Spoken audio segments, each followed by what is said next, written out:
We got Sierra, yeah, who's been kind of MIA for a little while, working on some stuff, but welcome back. And we're waiting for Joel. I'm not sure where he is, but everyone's channels are in the chat, so go check it out, go subscribe, and go support everyone. But today's topic is a good one. Kind of Zuber talked about on his channel, but there was an article that came out kind of, people are kind of considering 75 as a new retirement age. And it seems like a lot of people are kind of okay with that. Like that's kind of just the plan. And they just kind of figure, hey, this is what it takes to retire now. And they're looking at 75 as the new retirement age. So what's your guys' thoughts on that? So Brandon, maybe you can start. I think could be, I did not read the article. So is it people giving up that they can't retire in their 60s and also being concerned about they don't have enough saved up money for retirement? And so if they're working until they're 75, they're running those numbers and realizing they don't have enough money to retire earlier. Because I would believe anybody would retire earlier if they could.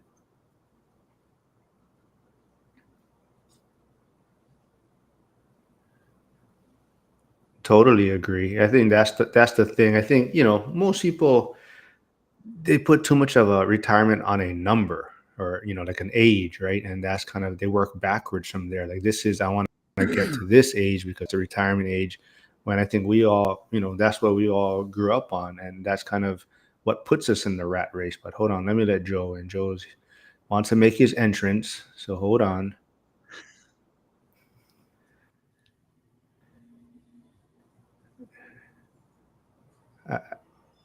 So, Joe, I thought I called in our superstar to replace you, but yeah, Sierra's with us today, Joe. So, good morning, man. Who's that? Who? Wow. Do you want me to? My lighting is so bad in this office, but yeah, good to see you guys. Sierra, how you doing? What's going on with you? I'm good. I'm, hanging in there. It feels like life has gotten infinitely busier, but it's all good. How about you? The exact same. Yeah. Exact Okay. Perfect.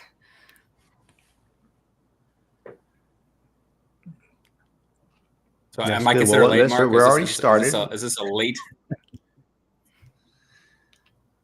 Yeah, you're late as usual because we already had Oklahoma and Texas jokes stuff with us, and we're already talking about retiring at 75, which is right around the corner for you. So maybe you can touch on it, also about looking at retiring at 75.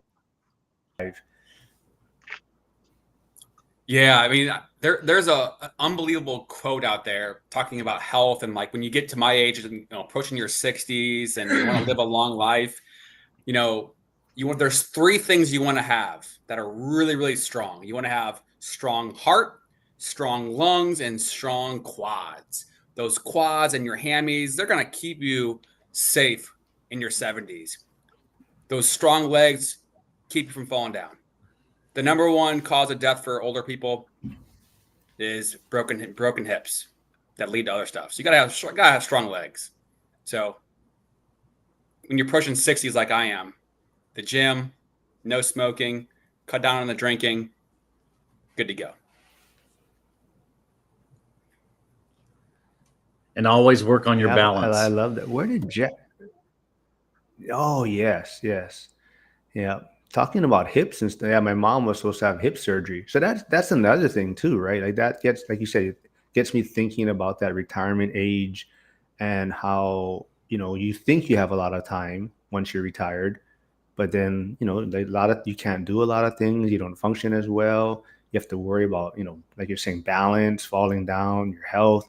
So there's so much other things you got to be concerned with as you age. It's kind of like, why do we want to retire at 65? Why do we want to retire at 75? So do you think it's just a mindset thing, or is kind of also, I'm sure money and finances plays a factor. So why is it that a lot of people are so okay with retiring at 65 or 75?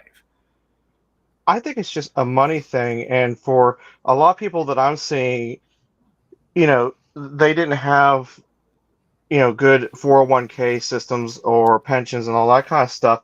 So like I know, for example, I'm going to reference my parents in this example, but my dad, since the place he was working at was sold out several times, he had to keep restarting his pension for his union job, or and his 401k just plummeted and stuff. So between the two of them, he's only going to get like $1,200 a month, and the Social Security is only about the same. So he was lucky enough to at least have the pension. The pension was the bulk of his stuff, but like his 401k plummeted and basically left him with like only a couple $100 a month.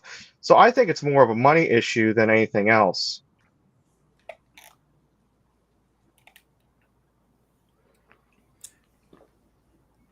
Yeah, I would agree. I watched my parents, and just last year I lost my father to brain cancer, and it was just sad to watch that. In that he worked up until the diagnosis, and then so he worked all his life till he was. Let me put the math to it. He was 75 himself, actually. And so then the last 2.5 months, he worked the rest of his life sitting in a bed, bedridden, fighting for his life.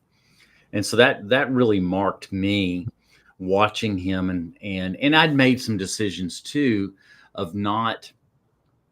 I don't want to be this. I want to have time in my life to enjoy traveling, to enjoy the kids. So I had set a goal when I was younger to retire by 50. I'm 52, so I didn't quite make it. I believe there's a strong likelihood I can, here in the next 4 years, have some retirement. But watching him, and it was heartbreaking. He never got to enjoy life, because at that age, I mean, your body is breaking down.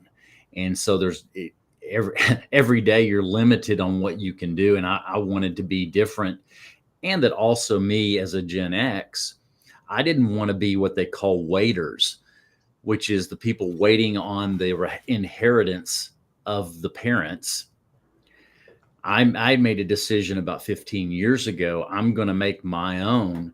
And regardless if I get anything from my parents, it's just gravy. So that's kind of the decisions I made, and it's really paid dividends to where I'm just a few years away, and I should be able to retire. Yeah, Yeah, we that kind of just talked. reminded me. No,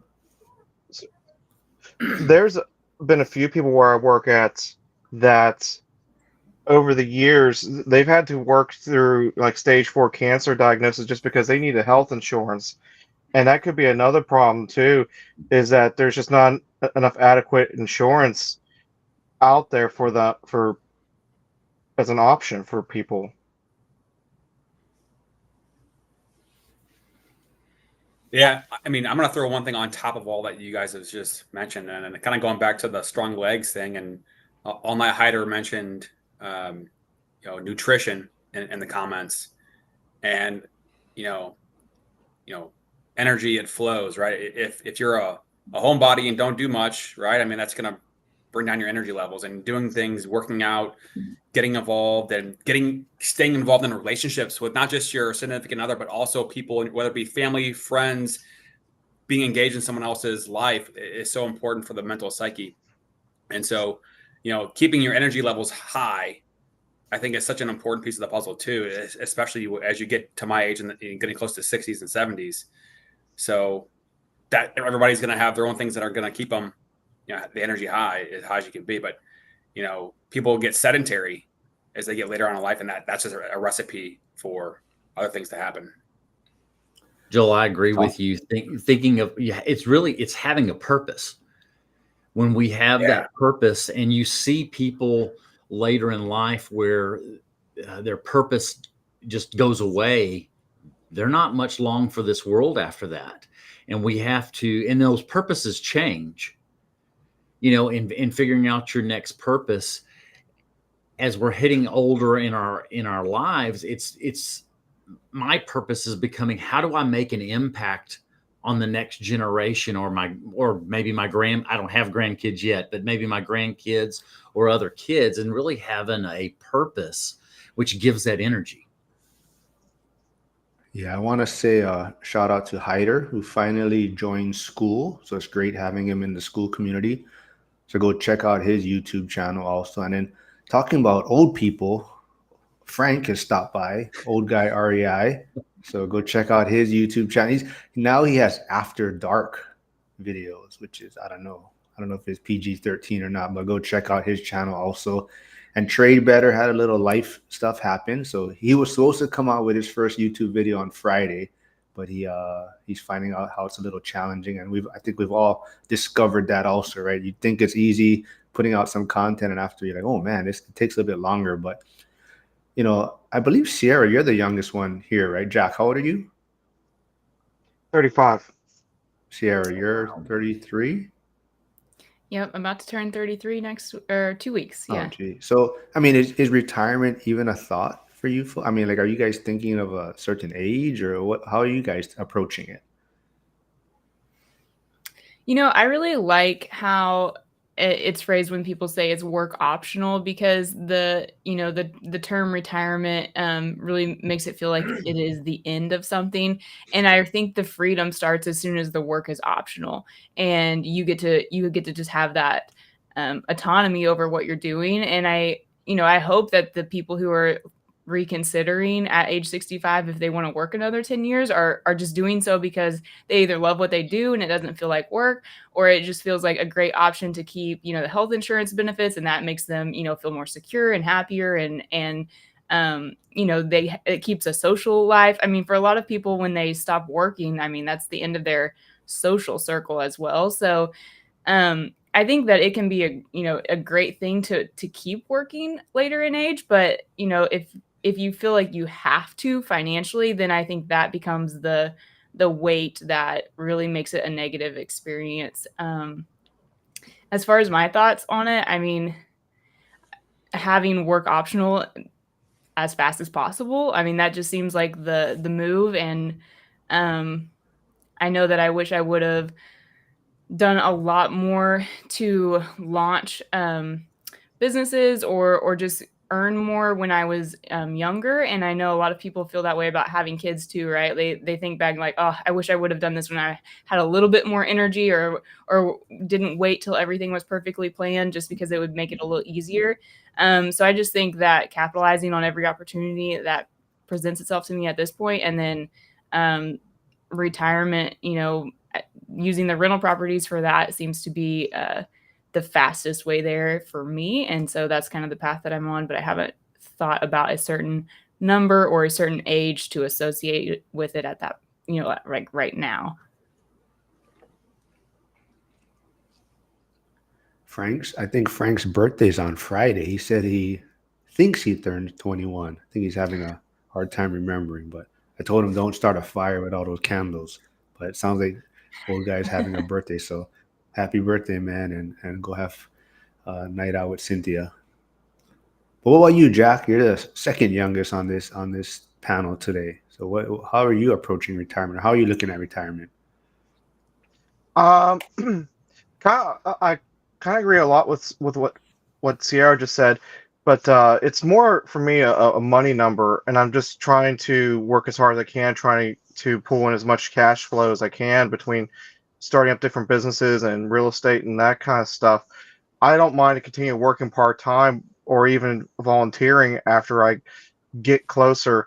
But my big thing is, for me, Cynthia doesn't necessarily have the best of health, so I'm really just double downing on what I can do to try to get her to financial freedom, because realistically, I can realistically see not having her in my life, like 10 or 15 years down the road. I could see one of the cancers finally getting her, because in the short time that we've been together, she's already gone through 3 rounds. So I can easily see something getting her and not having her in my life. So I'm just trying to get it to a point where at least she can retire and enjoy something, even if I have to keep working a little bit longer afterwards. And that's kind of why I, you, years ago, I shut down my landscaping business just because of the time constraints and stuff. But I'm actually seriously thinking about bringing it back because it did make good money. Like I wasn't even pursuing it as like a real work thing, but for just me by myself, I was clearing $800 a week. And I was thinking if I got a truck and a couple guys working for me, I could easily triple that. But that's where I'm at. I just need to bring as much as I can, and I don't care if in the next 10 years it takes me just to get financially independent. I just want to get Cynthia done with the rat race. Yeah, so aloha, K-Quack, and says Sierra is on point. See, so we've missed Sierra. That's why we try to get her on more. Sierra is like the brains of this. Me and Joel just goof around and just ride her coattails. Show up late and let Mark make fun of me, and I'm just here for show. No big deal. And okay, before we, putting out fake news, I want to clarify Joel is not close to 60 or 75 or anything. Just want to make sure that is known. But Jack, you did mention cancer, and I also want to give Trade Better Harrison a shout out. So that was him, right? He worked through cancer, he battled through cancer, and that was something too. Gotta keep that insurance, right? So, but that's awesome, Harrison. So great job out there, man. But I want to just come back to what Brett was talking about with purpose, and I got excited looking at I did a YouTube live on Sunday night, and I'm kind of gearing up to release some point soon my next season on the podcast, 100 stories of increasing income. And in the title of the live, it's just a simple fact that 56 million households are not making $60,000 a year. Who can live off of $60,000 a year as a household? It's just, you can't in this environment. And one of the things, that's obvious is that we've been in an inflationary environment, and your dollar, going into 2020, your dollar is now purchasing, goods valued at 75 cents. We've lost 25% of our purchase power. And as I was preparing for this live, I didn't realize I hadn't looked at the median income chart in a while, but median income has actually gone down from where it was in 2019 from an inflation adjusted percentage. So your dollar is devalued, it's going less far, and income is flat or down. So clearly people are struggling to pay their bills. And so when it comes to purpose, I mean, yeah, you have all the greats that have been out there that have done all the personal finance and, self-help stuff, the Tony Robbins, the Stephen Covey's, all kinds of great people out there, but they haven't reached everybody. If 56 million households are still struggling to pay bills, people clearly need help. Maybe they don't want it, or they don't know that they need it. But I think all of us here have a similar purpose of trying to pass on knowledge to the next person who needs it. And that kind of comes back to my purpose. And if I can help somebody get a little bit closer to getting ahead and saving money, I mean, I keep talking about if you can add an extra $1,000 of income into your world, what could that do to someone's budget? But not only that, their psyche. You start to have some wins, you can start stacking, and what does that do to someone's mental confidence? And so that's what I love about jumping on to these lives with Mark, is that we got people on here all have the same mindset. Yeah, so go check out Joel's YouTube channel and get ready for next season, his 100 episodes of increasing income, and see what special interviews he had, who's on there, who's from the community that pops up. But yes, Harrison, I'm happy to see Sierra back also. We need some class on this thing, these lives. But welcome back. But morning, invest to wealth. But yeah, we got everyone tuning in. So yeah, I mean, so how are you guys looking at it now? Is you guys looking at it at a cash flow number that you guys want to hit, or is it still somewhat of an age? Like Brandon, you kind of mentioned, like, right, you started a little bit later. You're already doing great, like in the real estate side, right, from the sales side, but then you started getting more into getting your own investments. So are you looking at it still as more of a certain cash flow number? It is a cash flow number. A few years ago, and I want to say now it's been about 15 years ago, went to a conference and listened to a study on those that had wealth, and the typical wealthy person has multiple streams of income. And they said it was a minimum of 5 streams of income. And the vast majority of it was not W-2 income. So that's what I began to work on 15 years ago, is building multiple streams of income. And not all of them are equal dollars, but multiple streams of income.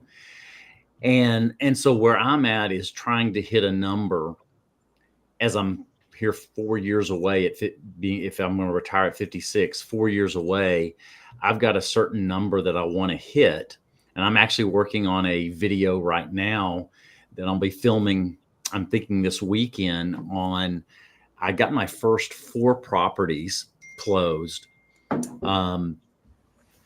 That what that looks like today and what that looks like 10 years from now. And it was a really interesting study. And then it allowed, I was also building out, okay, how many doors do I need to be at to hit that number? And so for me, it is probably 22 doors, but I think I'll finish out at around 20, because then I'll build 2 and then I might sell them. And then also maybe pay off a couple so I increase cash flow. It's been a pretty interesting study. I've built out multiple sources of income. And so, sorry, y'all might be hearing somebody cleaning my windows here at the office, but right now I was adding up, even thinking this morning, how many sources of income, and I'm at right now 5 different sources of income. Some of them are fairly small, but 5 different sources of income. And there's been times where one's up and another one's down. And so it's given some security. I went the path of building businesses. I grew up in an entrepreneur family. So this is really, truly all I've known. My grandfather started a business. My parents started a business. I had businesses in college. So this is just what I've done, and then built other streams of income.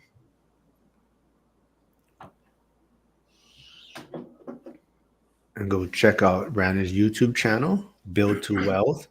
And speaking of income, can someone at least super chat me my first super chat to see if it works? I don't know if I've been works trying yet. to work on it, and I cannot okay. get my payment. Okay, I don't know if it works. That's I'm why, working on because it. I have no idea what that whole partnership thing is, and I'm still trying to figure out what that means. But I'm I on thought it. somebody would have did it by now, Joel.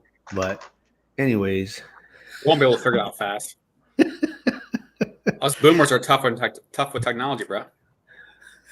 hold on. Let's see. There's a question. Harrison says, Brandon, did you ever want to do a W-2 job? Oh, well, I mean, I did. I had a couple of jobs. I wasn't always a business owner. So I worked in banking for years. So I would say, here I am, 52. I probably had about 15 years, maybe 20 years of my working life, I was in a W-2 job.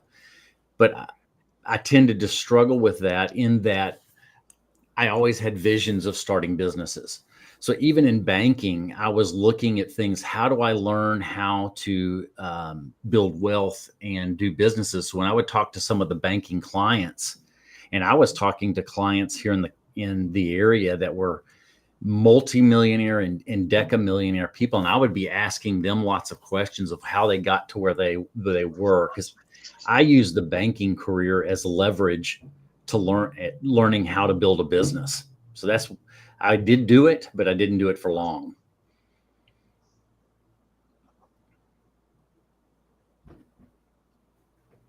All right, hold on. I gotta take a screenshot of this. Yeah, I guess it works. Yay. Cool. I don't know what it means, but it works. I don't think this means I'm monetized though. I think this is like the level before. I think. I don't know. Still trying to figure it out. But my first business was in college. I've shared this before. I had one of the original food truck type businesses. This was back in 92, 91. I had a food truck and employed 3 of my friends, basically. and that helped teach me how to manage money, how to hold the money accountable, and then sold that business after college. So I'd only come home in the summers and do this, and then sold it after I graduated college. I know Jack is thinking about starting his side business again, so that's cool. Yeah, Brandon. So a lot of times I just listen to these podcasts at work and stuff, and I don't get to see people's faces and stuff. When you said that, you just reminded me that I have heard you talk on here. I wanted to tell you a quick funny story, but I want to say when I was wrapping up college, starting my current job, me and some buddies were drinking moonshine one night, and we had a brilliant idea. We were never sure how to implement it. We wanted to start a food truck called Rise and Shine. It's going to sell breakfast and moonshine out of the back. Oh, nice. Good. Yeah, that's a great idea. Yeah, I wouldn't say I was great at it. I made enough for college work in the summers. So it was maybe, summertime for those 3 months, $6,000-7,000, but it was more the learning experience of how to hire employees, how to manage the accounting side to it, how to do payroll, how to track expenses. I think that 7,000, it was worth way more just the education of starting to learn how to run a business. And those are some of the tools I've used. I've sold 2 businesses now, and this is the last business I have, which is a property management company, and that'll probably be the last business I have. Trey Better says, that is awesome, Brandon. I keep wanting to have a startup, but I'm not sure if I have the mindset yet. I think you learn your strengths, and I've realized I'm pretty good at the startup, and I can get it to a certain level, but I honestly, I'm lacking some of the skills to get it to that ultimate highest level. I can get it kind of to the middle is the best way to describe it. And then I'm selling it at that point. I can't get it to the ultra incredible. I don't know what that means, but here, this property management business, we manage about 200 doors. And that's not bad. A typical property management company, a decent sized company is 200 to 300. That's a good sized company. Can I get it to 1,000? I'm not sure I have the skills for it. I'm just being honest. I know where my strengths are, and I'm not certain. I want to go there. Yeah, I might sell it for them. Can't and don't want to. They get real close together. Yes. How many people do you have in your office? We've got 3 of us now. I'm about to hire a 4th person. I'm the one that does the sales, so I can bring them in. I'm not very good at the detail of putting all the pieces together. I can give vision and say, okay, these are the things we need to do, but I need help from others that know how to put it in step by step. So I'm better at most of the big picture and the financials, but the day-to-day stuff, that's where I need some other strengths that I don't have. So I always look to hire my hire my weaknesses. I don't have a problem saying, hey, I don't know this. I need your help. It's a team. Great point. I say I don't know this quite a bit at work, but just got to figure it out a lot of times.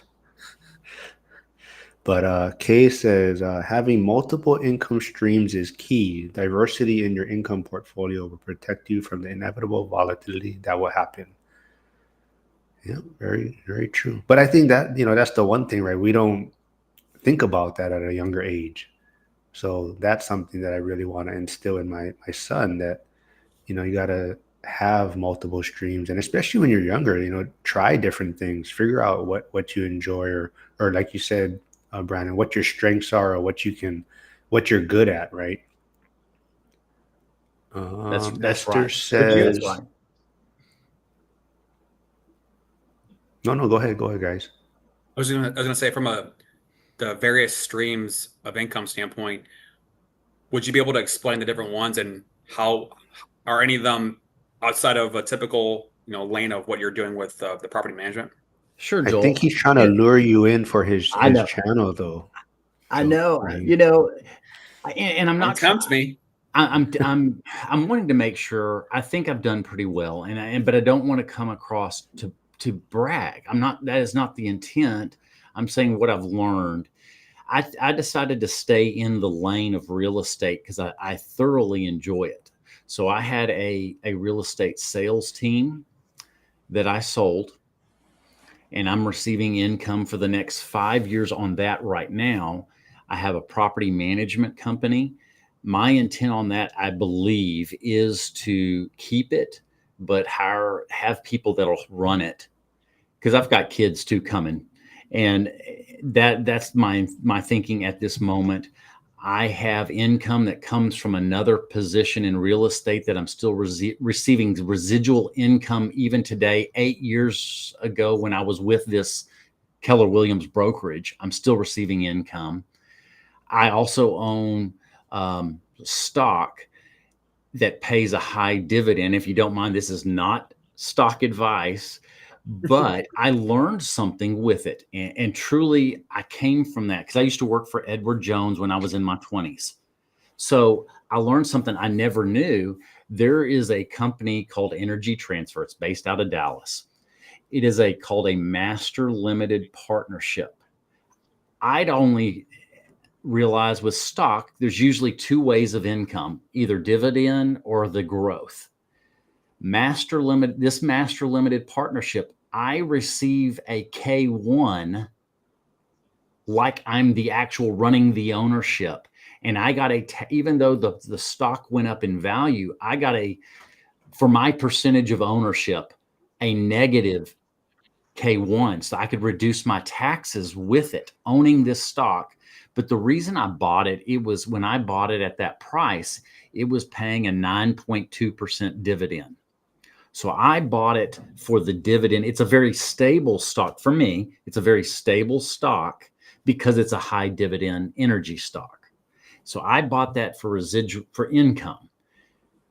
Who wouldn't like 9% return on your money? And that's what I looked at it as. Now, granted, it has gone up in value for me from when I bought it. So I've got a little bit of both, but I didn't realize you receive a K1. I never knew that. So you mentioned a negative earnings because from the K1, but yet positive dividend. Is it depreciation or what's going on? It's depreciation. So think about all the tax advantages we get from real estate. The same thing goes with energy. Energy companies have tons of depreciation and write-offs, even though they were profitable. Because of however they're doing their books, because I'm not there, they're receiving it was a loss due to whatever they were getting in deductions. And I got a piece of the loss based off the percentage of stock that I owned. That was totally new that I did not even understand was out there. And maybe that's just my ignorance, but I never knew that. So that was a stock that was making money 3 different ways. We all teach it that real estate, you make money 5 different ways. What other investment do you have that you can make money 5 different ways? I'd always said I'd only know of one that you could make money 2 ways. Well, now I know one that you can make it 3 different ways, but real estate's 5. That's awesome. Kay says Brannon is rich dad and rich dad, poor dad. But we do have a question here. And like I said, Esther, there's no dumb questions.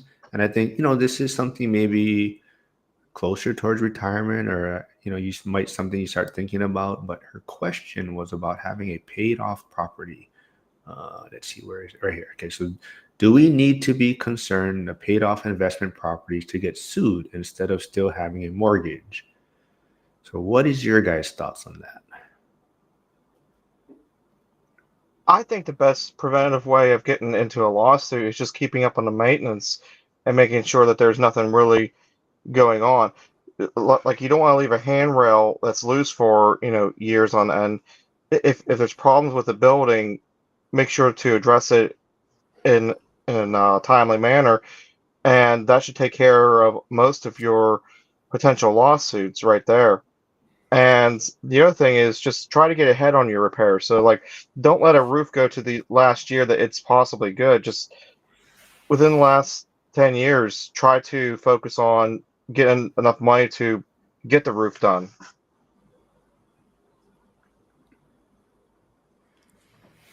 So for me, I kind of look at it as same, we always talk about it. It's really knowing yourself, I guess, like what is going to cause you more stress or headaches, I guess. So, nothing wrong with having a paid off property. But like Dion always talks about too, is kind of, your lender or the bank is your partner, right? So if you have a mortgage on it, you kind of have a partner in this asset. But at the same time, some people stress out about having a mortgage where it's something that weighs on them. They don't like having debt. And that's one way to look at it. So if having a paid off property gives you a peace of mind and more comfort, then that's how I would look at it. But at the same time, I hate to always bring it up, but like people in Lahaina, a lot of them, because of the fire, they had paid off properties. But a lot of times, because you don't have this bank as a partner anymore, you may let the insurance either lapse, or you may not pay attention to your policy, and you may not have enough coverage, where the bank would probably step in and be like, hey, you got to increase your coverage. You got to do this because, we're your partner in here. Right. So I think you gotta look at it and understand yourself. If you're someone that's going to stay on top of your insurance policies and things like that, then, having a paid off property is fine. But that's also why you may want to have a mortgage or have this. You don't have to have a high mortgage, right? You can have just something to where you do have a partner in this that's going to kind of work with you and make sure that you have the right coverage and things like that. So you really got to know yourself, but there's no wrong way to do it. You Mark, could even have debt. Sorry, go ahead. No, go ahead. I was going to say real quick, you could even have debt on the property without necessarily having a mortgage by having a HELOC or something like that, and that will able you to get help from the bank too. Yeah. Very true. I was just going to say that, when you're in times of high inflation, like we saw 21, 22, the rich get richer. If you've got a $5 million property or portfolio, I mean, and your value goes up 25% in a couple of years versus somebody who owns nothing. I mean, imagine the difference of wealth creation, at the top and the bottom. It just continues to widen. And so at some point, I think we all are expecting rates to go down. And if rates come down significantly, inventory is low, they're not building houses fast enough. 40% of homes are free and clear. Of the homes that have a mortgage, 59% have a rate below 4%. Those people are probably never going to sell. So inventory is tight, supply and demand, obviously matters. So if rates go down, prices will probably continue to go up or stabilize. And the people that have free and clear properties, if you have a line of credit like Jack mentions, or are able to get financing and pull cash out and look for a good deal, having debt enables you to continue to scale and find opportunities. And so, at some point, inflation's, market cycles go ebb and flow, and being ready for the next opportunity, I think, is just so important as well. But one of the thoughts on that question, I think you're looking risks and opportunity of owning one free and clear. For me, in my years getting closer to retirement, I want to have a couple, if not for sure, at least one, but a couple that I own free and clear, that the bank, if something catastrophic were to happen and I lose all the ones that the bank have, I still have a couple that are mine. And I think it's more of a safety and security thing and increasing the cash flow as an average cash flow throughout your portfolio. That's one of the things that I'm looking at when I do this video coming up. I'm going to share that as the strategy I would do on even just the 4 properties, that I would refinance 3 of them, take some of that cash out back to the original loan after 10 years, pay off the single family home, And I went from, I'm giving some of the spoiler, but but I'm going to walk through all the math. It went from $31,000 in cash flow to 10 years from now, just on 4 properties, to 84,000 in cash flow with just a 2.5% appreciation. So I think it's some safety things of having 1, 2. You listen to Zuber, Dion, even Matt. They do own a few that are paid off, and I think it provides some safety and certainty. Yeah, and I think Kay brings up a great point that he thinks some of the concern with having a paid off property is what happened to David Green with like title fraud, where because you don't have this lender involved anymore, it's easier for scammers to kind of target these properties. And a homeowner may not know that their title on the property has been compromised and whatnot. So I think that is one concern with that. But like Jack mentioned too, you can also just take out a HELOC, and then you don't have to use the HELOC, right? You're only going to get charged typically on the amount that you're going to use, but taking out that line would be one way to prevent that. So a couple things Hey, about that. With David Green's properties, I believe we're in an LLC, which is easier sometimes to transfer out, for that's like a person yeah, to try to commit fraud and stuff. And someone was talking about, um, someone talks about in Frank's old guy REI, the accountability meeting about 2 or 3 weeks ago.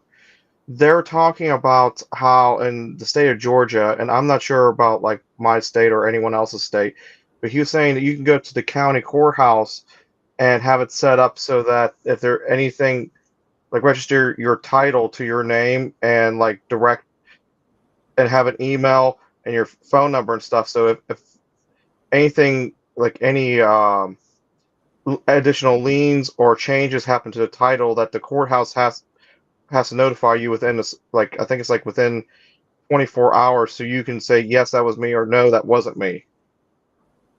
So that's something else to look into too. I forget the person's name who was talking about, and I forget what it was called. But that was I something know else that. LifeLock has a new product out with that too. Just the Oh, same really? concept of LifeLock for your personal credit. LifeLock now has, I just happened to hear this commercial probably in the last couple of years, where LifeLock has a product that's like a title product that monitors any changes with with titles on properties. So LifeLock Oh, now has that's cool. I want to say aloha to, I believe, Yuri Pono. Thanks for stopping by. I haven't seen you in the chat before, but thanks for joining us. Welcome to the community. But yeah, you guys have any other thoughts on retirement, on why, I guess, I don't know, people just seem okay with working to 75, seems like, on X. I'm still pretty active on X. Joe's there, but you see a lot of people like, no, it's okay. If you enjoy your work, it's fine. Work to 75. And we're not saying there's one right or wrong way to do it. It's just kind of, there's got to be more to life than wanting to work to 75. I think the people that are the least worried about either A, like their job and don't mind it, or plan on working a part-time job that they can somewhat enjoy, or B, already kind of knew in the back of their minds that they were going to be working that long anyway. For everyone else, there's two other groups of people. There's the people like us that are just like, we're like the people listening to this and the people that are all interacting right now. We're already in the mindset that we're not going to be in the workforce by the time we're 75. I think what's the longest one here that's on the stream between the five of us? 10 years potentially, and we're going to partially be retired. So none of us are worried about 75. And then you have the ones that aren't going to click on this, that don't know, that those are the people that are freaking out because they don't know what to do. They don't know where to go to get the information on how to retire early.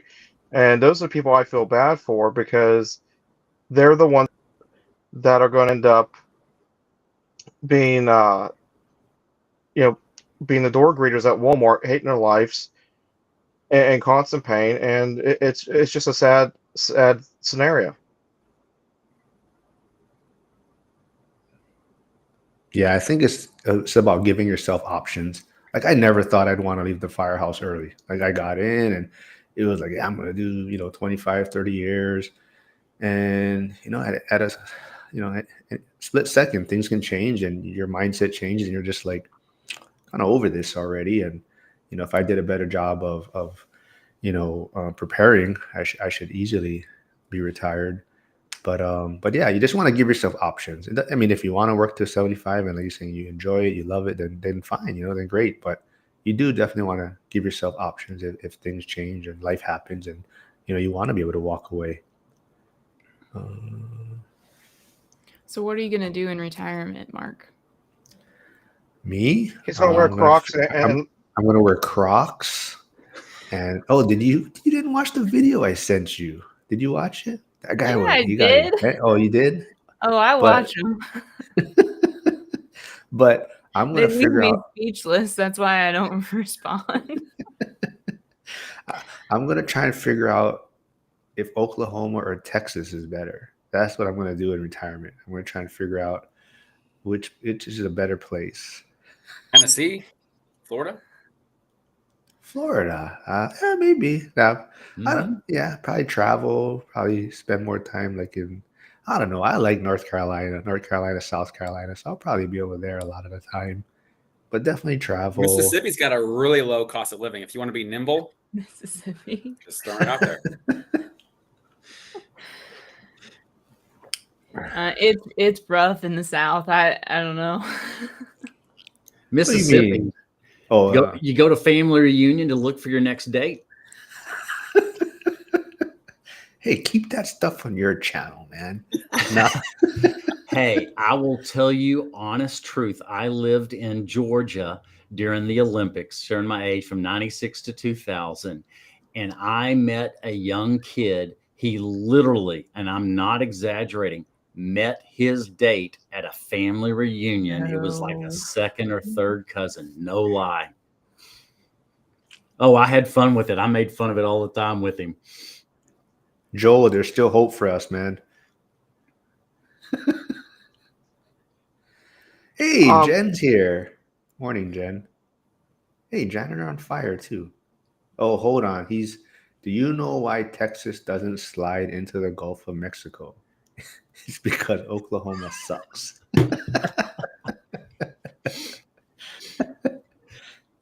Interesting. There's another one. Oklahoma has a joke about Texas. Know why Oklahoma is so windy? Because Texas sucks and Kansas blows. Oh, man. What about Arkansas? Can we throw an incest joke in there? All right, we're going off topic here. Jen came here to get information on retirement, but Jen's gonna throw a ORAT event.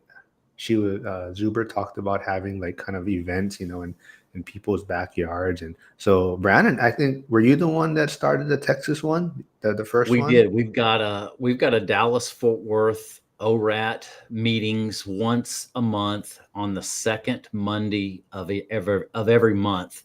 So last month was our first one. There was 5 of us there. What? That's See, awesome. Jen is like, what did I just join? Oh, shoot, I gotta go back. Yeah, so if you're in Dallas, go check out Brandon's events. Just get in touch with me if you're on the school group. Message me, and then we'll get you set up and tell you where we're meeting. It's at a restaurant, good Tex-Mex restaurant in Fort Worth is where we meet. Do you guys have white queso in Texas? We do. Okay. We have both. Hyder. Oh, wait, where did? Oh, consortium. Sorry, I skipped over this one. Mark, did I tell you that I got eligible for monetization on X? Did I tell you that? What? Bullshit. How'd you do that? Oh, I didn't tell you. I did though. No. Yeah. I mean, I don't know. I haven't got a payout yet, but it says that I'm eligible.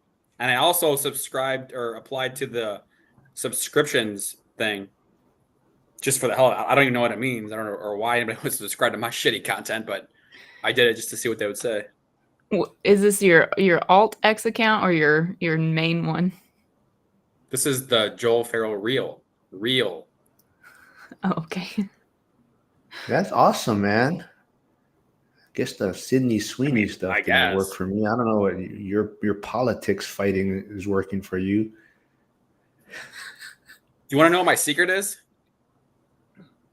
I put it out there a while ago, and I responded to one of Stay Winning podcast posts because he had to restart his account, and he shared his impressions, and I was like, okay, 2.7 million impressions. That's a lot. Okay, what's going on? Because he had like 400 followers at the time, and then in the post in the screenshot, it showed how many posts and replies he had made. And at that point in time, the account was 3 weeks old, and he had 2,700 replies or comments. 2,700. That's like 100 a day. I was like, oh. So you just like find big accounts that have millions and millions of impressions, and you make replies, and that's just what I've been doing. Emojis, ha ha ha, whatever, and it's emoji very is mindless. not work. a reply, according to That is Sierra. some quality content, Joel. Quality. Quality. On a scale of 1 to quality, it's -1.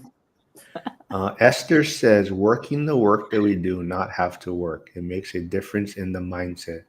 That's why we are building towards FI. Yep, I think that's why everyone is here. You know, they kind of have a vision of not necessarily retirement, but just giving themselves options to make work optional and do what they want and do 100 posts on X a day if that's what they want to do or whatever. But yeah. It's got to be so So- fulfilling. The thing about it is that like I'm at a point in my journey where like I have to utilize every second of every day to the full. I can't waste time. I have too many things going on. I can't waste time. And so if I'm decompressing, it's like, what can I do with this time that's mindless work? Because you got to have that time to be able to decompress. And that's what I started doing. Is when it's like 9:30 at night and you go to sleep, 100 replies of mindless work. Makes me tired. I guess I just feel like I have to put a little thought into my reply. So that's where I you know, yours are just like emojis. I guess the emojis is a reply. I don't know. But Jen says, you know when I Casey, get my let's do an $2 event in payout. South Bay. What is, yeah, well, let me know, man. Maybe I have to do that. But yeah. Well, see, So- but that's the thing though, is like everything that we're talking about, we all have the same amount of hours in a day. And it's up to us to figure out what's the most important thing that we can do to be able to move the needle forward, right? And create time by finding the most leverage activity we can do today. And sometimes you have to put more time into something to move the needle. And once you start to get traction, start stacking and create more value, then you can take the foot off the pedal and maybe build in some systems and delegate some things. But you got to be able to put double time in to get more time down the road in certain things. That was kind of All my right. concept with owning the businesses. Real estate, if it's going to be productive, it's done through leverage and the power of a lever, which is debt, to get the multiplication effect. Me and building these businesses, I don't do the day-to-day. I hire the day-to-day. It's the same principle in leverage. I'm multiplying my productivity by building the business and having a team. Lots of people that do build businesses, the majority of businesses are sole proprietors. They're not using leverage at all. They're actually adding more work and taking home less pay. It's somebody that's willing to build a business with other people that know the power of leverage and multiplying your work. There's only a limit, Joel, like you just said. There's a limit to the amount of hours we have. So that how do we maximize it is through leverage. And there's multiple ways of leverage. Do you have a system or a process that you've outlined that you typically use when you build these businesses? And do you go by a certain process or outline system, or is it changed? Or how do you You go about your have to process? build systems and processes. If you're going to have a business that can be sold, it has to be systematized so that the person, that's where the value is. We all go, and I'm just going to use Chick-fil-A because we know the experience we're going to get because everything is systematized. Same thing with McDonald's, you name it. The best companies built out a company that is very systematized, that you get the same experience every time. The other reasons you have that is because then if things break down, if it's all put down in a system, you can dial in exactly where the breakdown is happening that much faster. If you're doing it differently every time, you don't know what actually broke down and why it broke down. But if you're doing the same things at a high level over and over and over again, and then something's changed and things are breaking down, you can get to where that process is that's causing the issue that much faster. And it also helps to easily raise the standard when you have a system. Looks like there's a meeting being formed in our chats. It looks like there's going to be a San Diego or Bay Area type of thing going on for the ORAC community. So awesome, folks. So Jen, head that up. Zuber called you out on it. So go set that up. Jack's going to have one in Pittsburgh, right, Jack? I wouldn't mind actually trying to have one in Pittsburgh. I just don't know who would want to come. Put it out in school and see if there's any others in your area, because that's what I did. We didn't have anybody. I purposely put it out there to see if the interest would come. And you have to start somewhere. If it's two of you, you start there. In this last group, we had one of the people from school that brought another investor that has a similar mindset. I know we want to build it around school, and I agree with that. But then you want to bring some others that have that similar one rental at a time mindset and let it grow. And for us, I mentioned it to our group, being careful of the group devolving into something we don't want to be a part of. And so we're going to protect the culture of the group, of kind of what the one rental at a time mentality is. So we are going to have some culture norms. Not saying we're going to blackball somebody, you know what I'm saying, but we're going to have a culture of, this is the kind of investors we want to be a part of this group, so that we can have quality conversation. Yeah, that definitely makes sense. When Zuber was talking about it yesterday, I was kind of thinking to myself, it's like, well, how hard would it be to try and get 5 people or so to meet at a coffee shop or something like that? Yeah, You you gotta guys got start like somewhere. a cash flow board game, right, Jack? Yeah, could do that.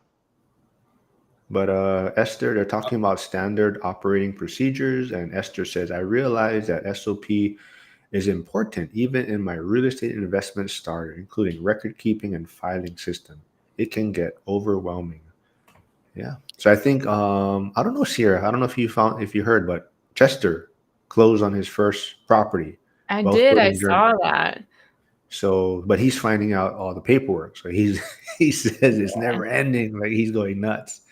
It's But crazy how messy it can get so quickly, even with just one. I mean, it truly is a bookkeeping job nearly to either start a business, run a business, be a sole proprietor, be a real estate investor. The amount of things that you need to track and stay on top of, it truly is a lot. So having some sort of system, and the easier you can make it, the better, because you won't do it if it's not super easy. At least that's what I've noticed. Like if you have to sit down and have a whole office day where you're going through receipts and stuff, like I don't know, I don't have time for that.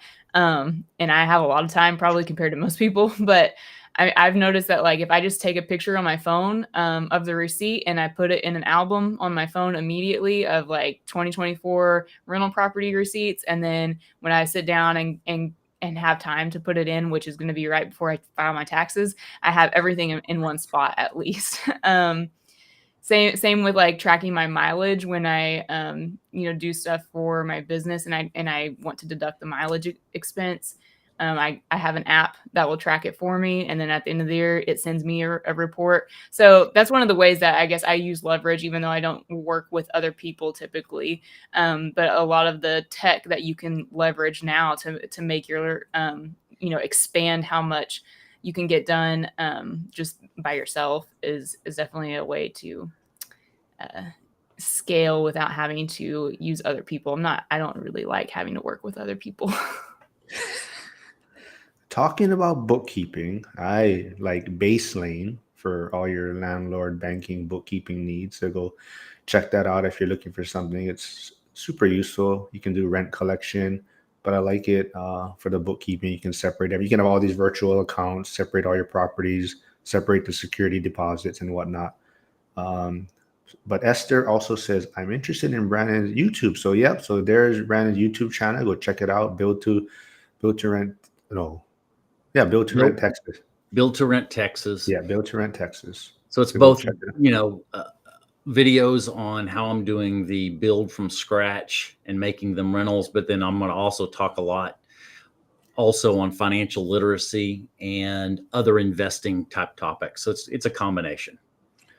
Yes, Esther, Baselane is free, but also for the YouTube channel for a brand is build and the number 2, not spelled out. So build number 2, rent for Texas. So yeah, this was a good. Thanks for Sierra coming back. We missed her. Hopefully she can again. Get the band back together. But it's always fun. Anything else you guys want to chat about? Any other topics? Did you want to bring up Joe something sent me a whole. What? Well, Jack mentioned something about doing an event and don't know how many people can come or will come and whatnot. And I was just going to say that if you do one event, be prepared to do 4 or 8, because you do it every other week or once a month or whatever. And if you bring people together and keep talking about it, more people come to the next one, the next one, the next one. So that's just my advice on that. And then also, if you want to do a live stream too, and pound out a couple questions and answers with some of the people that are there, then you're kind of double dipping on the event plus your channel. That's kind of what I was thinking about too, because it's like, I know like Mark and Micah, not saying that Mark would join, he's too busy playing with cats and wearing Crocs, but Micah might want to join in because he invests in Pittsburgh. Well, the one thing you do, Jack, is invite your friends, and don't have a big event in Florida and then don't invite your friends to the event like Joel did. So that's important. Exactly. Even if we may not come, you still want to invite us. You want to throw that invitation out there. Did you want like a FedEx like package, or is my text message not good enough? I don't know what you're talking about. There was never a text message. I have receipts. Holding on to them. You've been saying that for how long? Because I got them. Yeah, you were born in a middle-class family, probably. Started from the bottom, and I'm still there. Oh, Esther wants to do one in Seattle. Esther, yeah, that's a possibility. I think there's a lot of people in Seattle, Esther. You could, Esther, you should have one. I think that would be great. You should start one there. But yeah, Mark Joe come, said, right? Yeah. As long as I'm invited, there's a possibility. But if I don't know about it, then there's no way I can plan for it. But yeah, Joe, you sent me all kinds of topics. Do you wanna talk about any of them? Is there one? I mean, I don't want to risk your channel after you got into the partner program. I don't want to risk your channel. You don't have to mention names. You could just say some rapper superstar that been arrested. The one thing that just bugs me a lot is when you look at some of the stories that are put out. You have a lot of stories that are put out that are half truths, and then when you see the full, sentence or sequence of sentences, it's like that's not what they said, nor is it even close to what they said. But the headline's there, and there seems to be certain leaning directions of who's doing this and how it's being put out there, and that's just very, very frustrating from a society standpoint for me personally. So that's one thing that gets my blood boiling, and there's not much we can do about it except be on X and speak truths. And then there's a rapper who is federally indicted for some stuff that seems like the just the tip of the iceberg. Mhm. Yep. It's going to be interesting to see who starts changing their tune on things, and you probably know maybe they're involved in it, right? Or maybe there's something on them, and they're changing their tune on things. But I forgot Janitor on Fire was here. He made that comment about what was it? What he commented about Oklahoma. That's right. But go check out his YouTube channel. His Postal Nerds. I love his channel, talking about different post offices and stuff. You should try it. I don't know how close he is to you, Brandon. I forget where in Texas. I don't know. Yeah. Joel, you mentioned no one is close to anyone in Texas. You're saying there's not many in Texas? What about Oklahoma? I'm saying it's a giant state and they're all far, far apart. In Oklahoma, the tumbleweeds have tumbleweeds.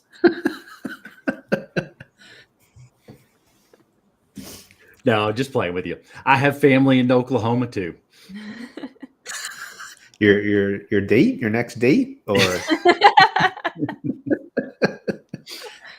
no, Joel, I was going to make a comment. I think every one of us, we have a struggle with confirmation bias. And so we're all fighting that as we're looking for what is the truth, is being open to not seeking out confirmation bias. Yeah. Yes. It's a good way to put it. And when you have an argument or a conversation and you throw generalities at somebody that they're this way instead of actually talking about the logistics or substance of a conversation, it gets very challenging to talk to people who just want to just throw generalities at you and just, dismiss you because of a certain, bias. Yeah, you can't just shoot back an emoji at them. But that's where Janitor on Fire is, Brandon, in the comment. That's where he is in Texas. Is that close to you? I'm not sure where that is. You'd have to put a little more description. I don't know where that is. It's not. No, we're close. See, she was right. Hey, Hugo says, congrats, Joel. Yeah, see, I'm on tier 1. I don't know the different tiers, but I got something, so that's cool. I mean, I just want to give a big shout out on the record to Stay Winning because, I mean, if he wouldn't have shared some of his own, stats, I wouldn't have had the inspiration to go down that lane or the insight to go down the lane.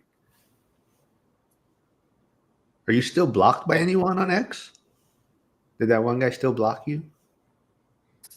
I don't know if he ever blocked me or not. Oh, I thought the finance guy blocked you. I don't think he ever did. Oh, so this is where he is, Brannon. New Braunfels, yeah. Okay, so that's closer. Yeah, we're several hours away from each other, multiple hours. Several hours. Called it. See, Sierra was right. See, that's why we need her on. She's like, hey, Sierra, Texas is a big state. So what are you working on then, Sierra, since it's been a while? You still doing merchandise stuff? Can people still reach out to you if they need merchandise? If they want to, but I doubt Jack would recommend that since I've been incredibly slow with getting him t-shirts. I've switched lanes a few times, but what's the main thing I'm doing now? Some reselling stuff, I guess. Some eBay. I have an eBay stuff going. Still running the Etsy store and do a lot of orders on there. But yeah, that's kind of what I'm working on now. You're still doing the Hive Mapper? Mm-hmm. Yeah, although I think that project seems to be winding down, or at least coming to a end. And it could just be a lull in it, and maybe it will pick up. But I think I'm going to probably exit that by the end of the year so that I don't have the crypto stuff for anything on 2025. So I think I'll just wrap it up this year and be done with it. It still pays out a little bit, but nothing. I'm not doing near as much driving, so it's not really lucrative. And will you be in Vegas, or you don't know yet? Still yet? I don't think I will be in Vegas, unfortunately. Joel, you gonna be in Vegas? That's the plan. That was the plan last year too, and you didn't show up. That is true. No, but But at least you're things are invited. getting clearer with my pending divorce. So yeah, I'm good. Well, you better go to more family parties then. That's right. More That's family right. reunions. Now I'm looking forward to this year. I went last year.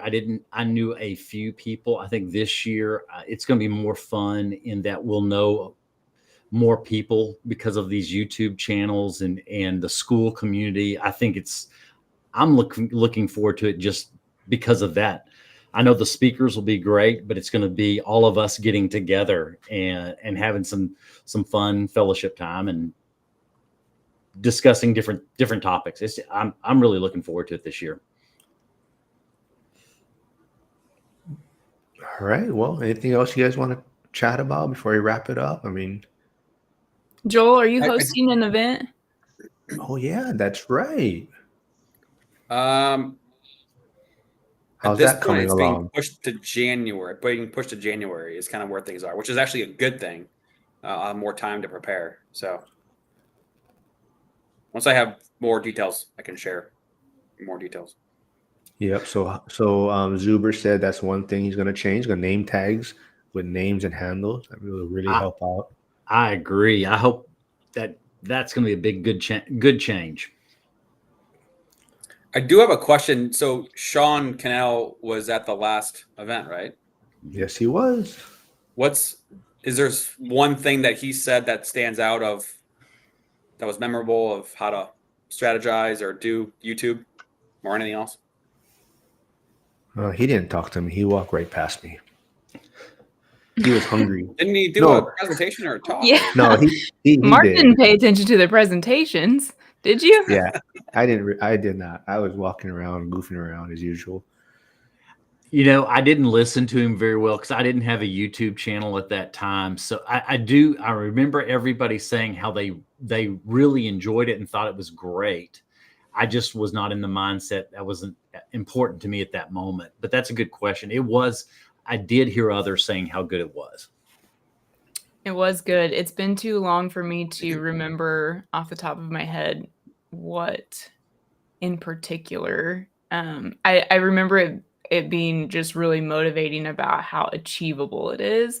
And I think he kind of reverse engineered some ways to be successful on YouTube. But I can't identify the exact things that he said at the moment.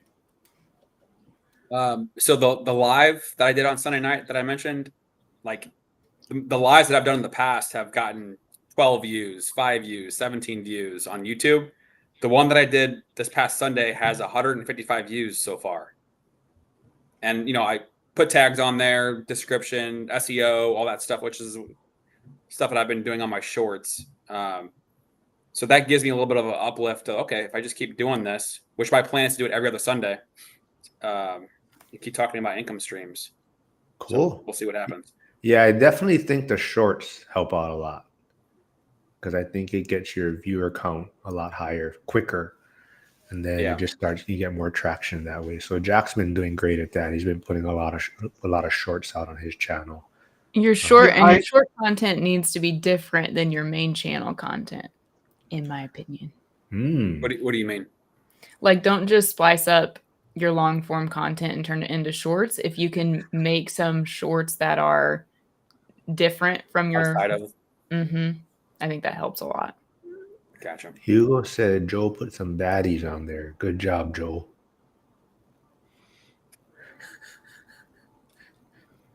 Anybody want to interpret that for me? It's like what? Hit me up. Huma.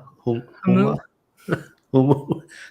Okay, wait. Let's ask Brandon and Jack because they weren't here. I think if someone was to text you or message you HMU, what does that mean? For the record, Jack is younger than me. Just for the record. That Just is saying it out loud. true. I was gonna say Jack might know. I'm drawing a blank. I'm thinking homes under military organizations. Just stop. I'm of the generation. I thought, well, maybe they mistyped something and it didn't come across. I don't know. It's hit me up, but yeah, we were on a live and someone put that in the chat. I think, and Joel was like, "Humu." Yep. He's trying to figure. A moo? Because we were just talking about crypto coins and this and that. And I'm like, what is this crypto coin y'all talking about? Jesus Christ. That's fair. Yeah, that's true. But yeah, Janet on Fire. Yeah, Dion and Mike have good shorts when they're able to collaborate. Let's see. Hugo says Sierra is correct. On TikTok, Instagram, and YouTube, short videos made originally as shorts will perform better than shorts, reels, TikToks cut from a long form video. Okay. That's what I got to get better at. I'm not a good shorts. What program do you use to edit all your stuff? I forget. I use Opus Clips. Yeah. To do all your editing? Like all the transitions and all that stuff? For the most part. I mean, I use captions also and cap cuts. Yeah. Okay. But for the most part, Opus Clips to get the content and then because yeah. Not that I don't like it, but you know how like Matt Mojo Mindset puts it on X and it cuts off like the top and the bottom when he first puts it on? Yeah. Yep. That just drives me nuts. Yeah. So that's Like, why I have to, yeah. Do you then take the content and edit? So let's just say you're going to use CapCut. Do you edit it on your computer or on your phone? I do everything. Oh, I do everything on my phone except the Opus Clips. Because Opus Clips I used to do on my iPad, but you cannot anymore. So then you get them onto from Opus Clips, you download them, and then you drag them into a Google Drive and then access them on your phone? I put it into Box, and then I save it to my phone, and then whatever I need to do from there. If you have a Mac computer, you can just download it and airdrop it to your iPhone, and it's super fast. In case anyone is thinking about efficiency. Hey, Mark was right. You are the brains of the operation over here. That's what I said. So we need her on a regular basis. Well, yeah, I use AirDrop quite a bit for my iMac. It is. I agree with you. It's so much faster than having to go from PC to get stuff on your phone. Well, that's why I used to like using my iPad. I could do everything from my iPad before, but then when they brought out the new Opus Clips, then now the editing feature doesn't work on it on my iPad. Yeah, that's unfortunate. You could just always edit within the app, like if you're doing a reel, and then save it before you post it, and then you can put it on YouTube or vice versa. Yeah, you lost me on that one. I gotta think about like if you go into YouTube and you just hit create short and you film it in the YouTube app, then you just save it to your phone from there, post it on YouTube, and then post it on Instagram. And those perform better. And all you have to do, Mark, is like just grab a cat and film some content, and your shorts will perform. Cat and Crocs, and I don't think I've seen anything with you and your cats and some Crocs yet. So I'm trying to shelter my cats. They're not made for camera. oh my gosh, identity protection. Yeah. Hyder says, yeah, HMU. He had to figure it out on his own. So yeah. Okay, right, Joe, you get a pass then. Hugo says, I'm have you gonna borrow seen your Cynthia's cat. on XTV? I don't know. Yeah, I don't know what that It's means.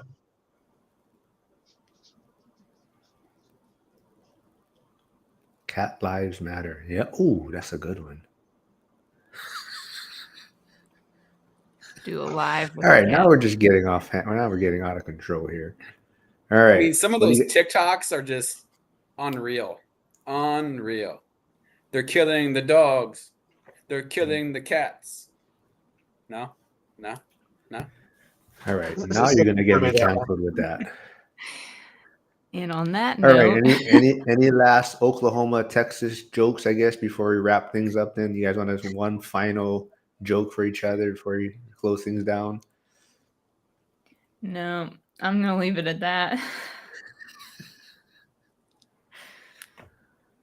Keeping it classy. All right. Are we gonna expect you back? Well, I don't know. I got one more on Friday, and then that might be my last one for a couple weeks until I figure out my new setup at my parents' I gotta figure out what I'm gonna do. So, but I want to get these in, so I had some content, and then yeah, thanks for doing this all the time, you guys. It's fun. Want to surprise you guys with Sierra coming back on today. Because my first tier 1 live, so I asked if she could make a special guest appearance for this one. So this was cool. But yeah, Happy to be here. Congrats again. That's awesome to you're just Amen. like Well, plugging right along. you know, it would have been a lot faster if you were on more often, but we had a little slowdown there for a while, but we made it. So all right, everyone. Well, if you guys got nothing else to talk about, we can wrap things up. Oh, Good to see everyone. wait, what is that? Our marketing team is here in St. Louis, and we're just shipping out all kinds of listing booklets and home buyer guides all across the country to our real estate partners. Maryland, Virginia, Florida, Texas. People still love paper.